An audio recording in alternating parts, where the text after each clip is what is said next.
Suzanne Conklin Akbari. I'm so happy to be here with you and to share the gratitude that Ian expressed a little while ago to the late Mark Peters and also to the late Karen Moscow, whose presence I feel very much in everything we do together. And just wanted to acknowledge that.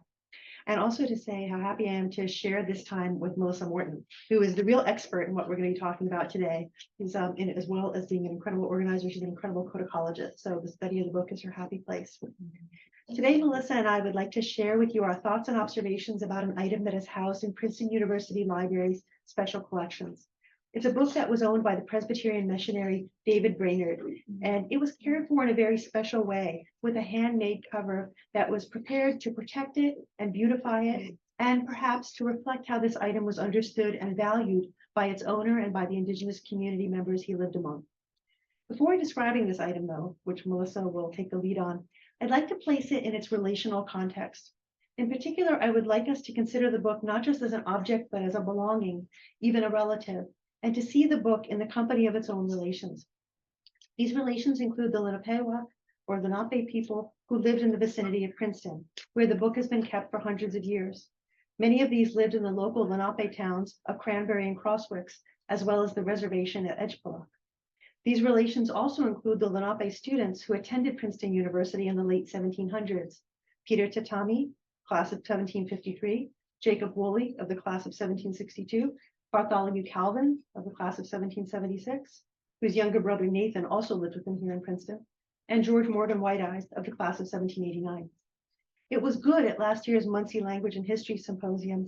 To say their names and to remember them in this space on the same land that they inhabited about 250 years ago. Today, I won't try to give a full account of the Lenape ancestors who lived in Princeton and the surrounding area, but just to give a very brief overview of them as a way of framing our approach to the book, and in the hope that we'll be able to learn more about them and continue to discuss them as we go forward over the next year. You'll remember that in the opening session this morning, I talked very briefly about the gatherings that we carried out over the past few years. In these, the library has been a very important space, from the first Munsee Symposium in November 2021, which was carried out in a hybrid format with just a few in-person visitors, all the way to our meeting today. And here you can see some photos from the second symposium, which took place in October of 2022, including one that shows three people. There's Joanne, Carell, and Lisa King, whom Ian mentioned, bent over Lenape language books from Princeton Special Collections. The library is a space where items are kept safe and cared for, but it also needs to be a place for access. People need to be able to be in contact with the knowledge that these books hold. This includes in-person access to books, of course, but also availability in digital formats, mediated through online public-facing portals to Indigenous collections, and making every effort to ensure that the information is discoverable. In other words, things have to be easy to find. To that end, Anu and her colleagues have been working with community members to improve descriptions of Munsee-related books and documents at the library. For example, language books that might be of help in recovering terms for coastal plant and animal life that have fallen out of use in Munsee-speaking communities that are now located in Ontario or Wisconsin, or deeds that provide a deeper knowledge of the Lenape who lived in the region, such as the Tinton Falls deed that has been shared in special collections over the past few years. Even though we became aware of this book and began to study it and be interested in it some years ago, back in 2021, Melissa and I understood that it was important to approach it in an intentional and patient way. I felt certain that we were right to proceed carefully and slowly when we were all together at last October's symposium, and Lenape gathered here around this book. And here you can see Joanne, Molly Miller, and Vanessa Dion Fletcher. They commented on the covering, wondering what it was made of, what the significance of the black and red painted lines might be, and how the covering might be meaningful in terms of its relationship to the subject matter of the book. In a few minutes, Melissa is going to share some thoughts on what's been learned so far about this book and how we might go forward in helping this item, this belonging, this relation, to tell its own story. But first, let me give an overview of Lenape in and near Princeton. Here at left, you can see a map of Lenape land with an outline of the state of New Jersey. The uppermost of the four red dots that you see on the map is Princeton, located along the Millstone River. Slightly below and to the right is the town of Cranberry, and a bit lower and to the left is the site of the town of Crosswicks. Both Crosswicks and Cranberry were what are sometimes called praying towns, that is, towns where Indigenous communities had become Christian perhaps in part as a way of having easier relationships with the settler communities all around them. After 1758, however, it was no longer possible for these Lenape communities to be maintained. The Treaty of Easton, signed in 1758, put an end to the legal ability of Lenape people to own property anywhere east of the Delaware River. The line you see near the top section of the state, running along the Moreton River and then taking a straight line, is reproduced from a tiny map of the state of New Jersey that appears on the Treaty of Easton itself, labeled Minnesinks or Munsees to the north and Delawares to the south. The sachems and other leaders signing this document are grouped in a similar way, but in three categories. Their names are listed under the headings Minnesinks, Oppings or Pomptons, and Delawares. The red dot that appears still lower near the southern part of the state and about 40 miles due south of where we are right now is the reservation that was established in 1759 called Edgepullock, Indian Mills, or Brotherton.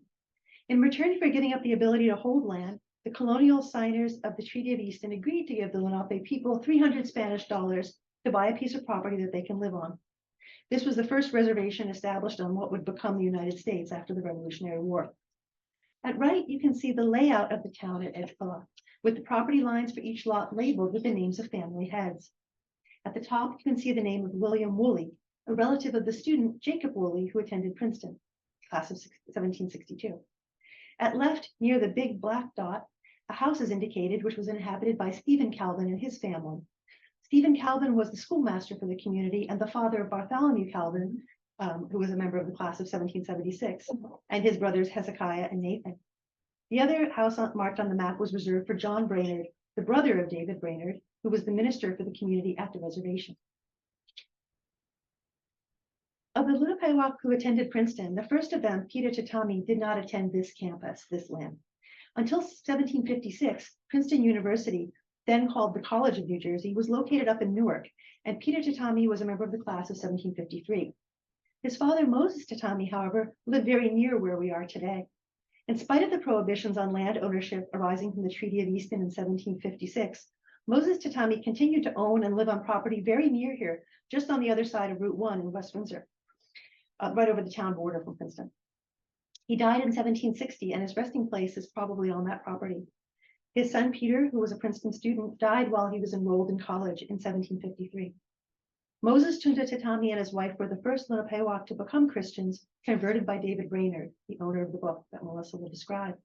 Moses Tatami was a translator and co-preacher with David Brainerd and a witness who signed the Treaty of Easton in 1758. He's an important part of the local community of Lenape in and around Princeton. Like Moses Tatami, Stephen Calvin was a translator and important Lenape in this area. He was the community schoolmaster, whose house, along with that of John Brainerd, the preacher who succeeded his brother David after his death as minister to the Lenape, were the first two houses built on the lands of Edgepullock. Stephen Calvin's son, Hezekiah Calvin, attended Eleazar Wheelock School, Moore's Indian Charity School, which later became Dartmouth College. Hezekiah qualified as a school teacher in 1765. His younger brothers, Bartholomew and Nathan Calvin, lived here in Princeton. Bartholomew was a college student, class of 1776, and his younger brother Nathan most likely a day student in the local school. And here you see a ledger book belonging to the storekeeper Thomas Patterson, listing the Calvin brothers as the last two in a list of students whose accounts were being settled by the college. And we'll be able to see this ledger book in person a little bit later. And you see their names there. We heard about Bartholomew Calvin this morning in the presentation by Joanne Scheidler and Jacob Lentz. He served in the U.S. military during the Revolutionary War and went on to be an important community leader. Here you see his signature among that of other community members at Edgepullock in a letter dated 17th of November, 1801, asking permission to sell the property and move. The community had been invited by the Stockbridge, now living near the Oneidas in Western New York State, to join them and eat out of their dish. The property was sold by the state of New Jersey in 1802, and the majority of the community moved to join the Stockbridge Munsee Mohicans, though some families remained in the Cranberry Crosswicks area and also in northern New Jersey. In 1832, Bartholomew Calvin returned to New Jersey to address the legislature to request financial compensation for the land. The state decided that there was no legal requirement to pay the Lenape, but they agreed to offer $2,000 as a gift out of compassion. The last Lenape student to attend Princeton was George Morgan Whiteeyes, a member of the class of 1789. I wish I had time to tell even a short version of his story today. Instead, I'm going to hold off on telling it, in part because of time, but in part because his story is in many ways very different from that of the other Lenape-Walk I've talked about today: Peter Tatami, Jacob Woolley, Bartholomew, and Nathan Calvin. George Morgan Whiteeyes was born in Ohio around 1770 and sent to be educated, more or less a hostage, after the violent death of his father, Chief Whiteeyes, in 1778. He was named after the Indian agent George Morgan, who became George Morgan Whiteeyes' guardian after his father's death. George Morgan's property, where the younger Whiteeyes lived, was located just to the left of Nassau Hall, approximately where we're sitting now. He died also by violence in 1798. I hope we'll have a chance to learn more about his story, maybe in company of his relations, in the coming year. In special collections, you'll see this page listing his name among the students of the junior class, scheduled to graduate in 1789. Because the American government stopped paying his tuition, George Morgan Whiteeyes never graduated. We have letters he wrote requesting that his funding be restored, but those requests went unfulfilled. We will also see a book listing disciplinary actions against students, where George Morgan Whiteeyes is listed among those being punished for sassing one of the professors. I hope you've enjoyed hearing a little bit about Lenape-Walk at Princeton and those living in the Princeton area. I also hope that we will see more Lenape students at Princeton. 250 years, I think, is a little too long. The book, which Melissa will turn to now, has to be understood as emerging from this environment, where David Brainerd and later his brother John were embedded in the community of local Lenape-Walk.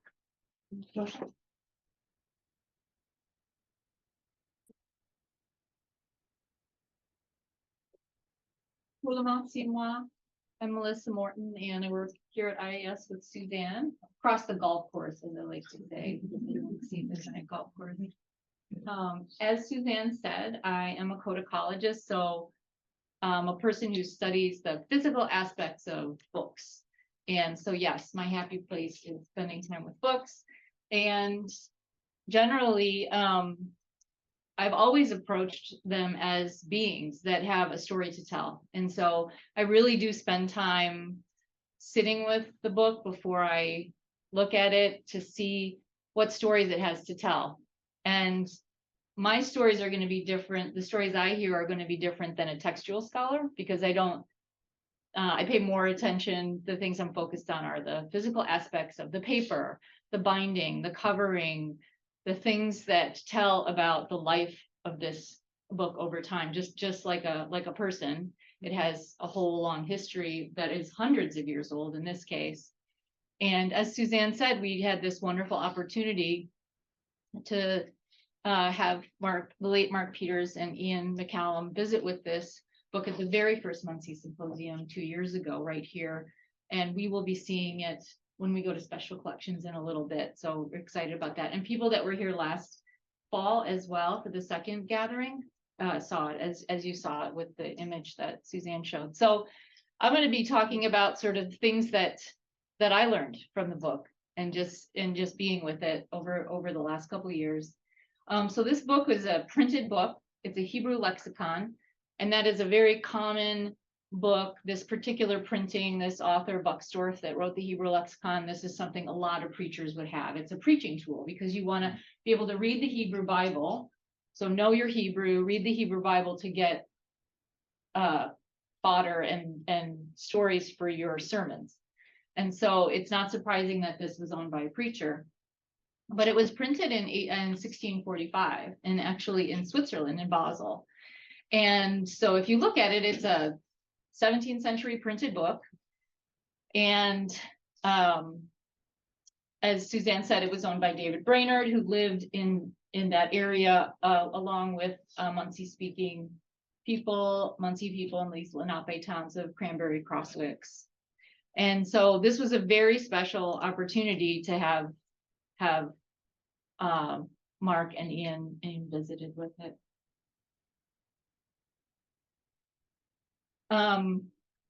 So underneath this cover, which I'll talk about in a minute, is just a European 17th century binding. It's like a classic blind tooled regular binding, which I actually learned more about yesterday, but I won't get into that because what I really want to talk about is the overcover. So as soon as this is a cover that goes underneath, this is just like brown tooled leather, right? Interesting in itself, but the most special thing about this is the overcover. So this is put on over, I might be dating myself, but do you remember when you went to grade school and you had to cover your books with brown paper bags? Like, that's what this is. But it does something else, which is it holds the book together. So as soon as I hear that a fat book like this is what I call just like a chunky, juicy book, you know. As soon as I hear that that's got an overcover, I know that it broke. The most books with overcovers on them from this period have broken in half, and this book is 1,000 pages long. And so when I looked at it yesterday, I looked at the place that it broke in it. It's about 550 pages in. So it's a Hebrew. It's paginated at the Hebrew. So as soon as you get past this bit, it starts on page like 976 because it's read from the back to the front. But about halfway through, it did break. And you can see here where the overcover was put on and then sewn in. And so when we first visited with this book, there was this old newspaper clipping that said, Lenape book with otter skin cover. And we were like, what? Is this made out of otter skin? And it's something we would have wanted to ask Mark and Ian if they were interested in having the DNA test we can test the biocodicologists in the room, raise your hand. We can test all materials on books now to tell what the animal origin is. And we would be interested in doing that if it was a community of community interest. But in fact, the library had already done it. And so we were like, okay, this is interesting. Let's see. And it came back, beaver, ? And that's because the European data set for biocodicology and book materials and book covers doesn't have beaver. It has like cow, sheep, goat, hair, sheep, all sorts of things. And so since then, we've had this whole push to say all the DNA sequencing exists for beaver and otter and everything. Just add that to the data set and then you can compare. You don't have to retest it. So in doing that, it is a beaver skin, which we are very interested in. Again, you know, talking to community members or people that know more about traditional clothing, or the use of like this is a brain tan skin. So use of a brain tan, it's like a buckskin, but it's, if you were going to make a buckskin out of beaver skin, that's what this is. And then painted with white and black and red. So did it come from a piece of clothing that was then repurposed? There's a lot of questions about that part of the story, but I can tell you just from a codicological perspective, that the person that put this overcover on did a great job, but they made the mistake that all my bookbinding 1 students make at least once, and they misjudged the width of the spine. So the places where it's cut here so that it can like slip in and then go under the covers is much narrower. Can you see that here? It was cut here. Really, the spine needs to be that long. So to me, that's a wonderful story, because it means that it was not made by a professional binder. Like this professional binder didn't get a piece of Lenape traditional painted beaver skin. This is somebody from the community and likely a woman. And so I was very curious about this etymology, the meaning of the word for wampum and how it might be related to women or women's work sewing. And so that's something I often think about. Who are these makers? Who are the people that have interacted with this book and worked with it?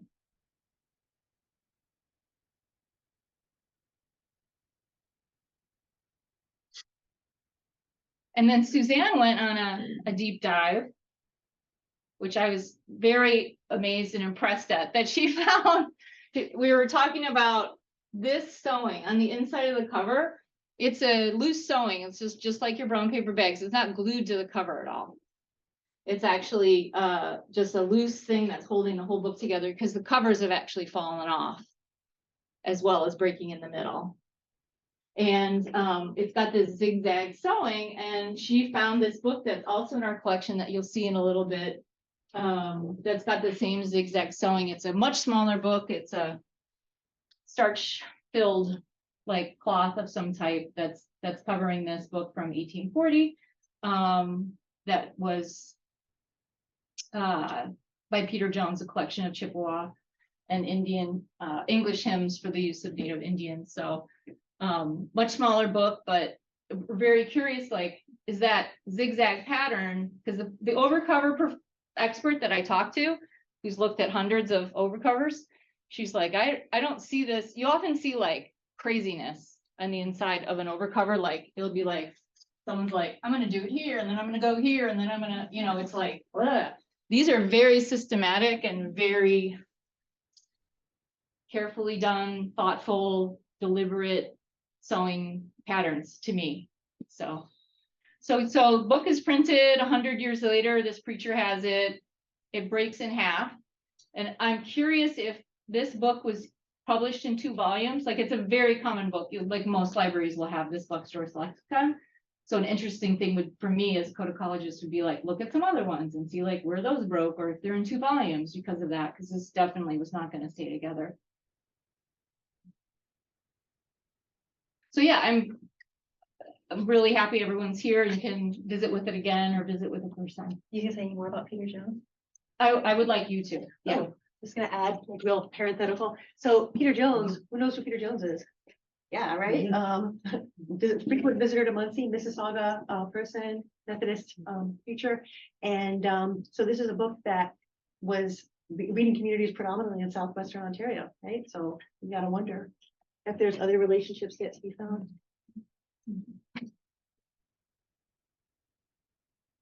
Did you want to add anything else? We kind of purposely didn't want to say things that were confusing. Yeah. So we wanted to sort of say, this is what we've got so far and what we wanted to share and what we're going to be doing.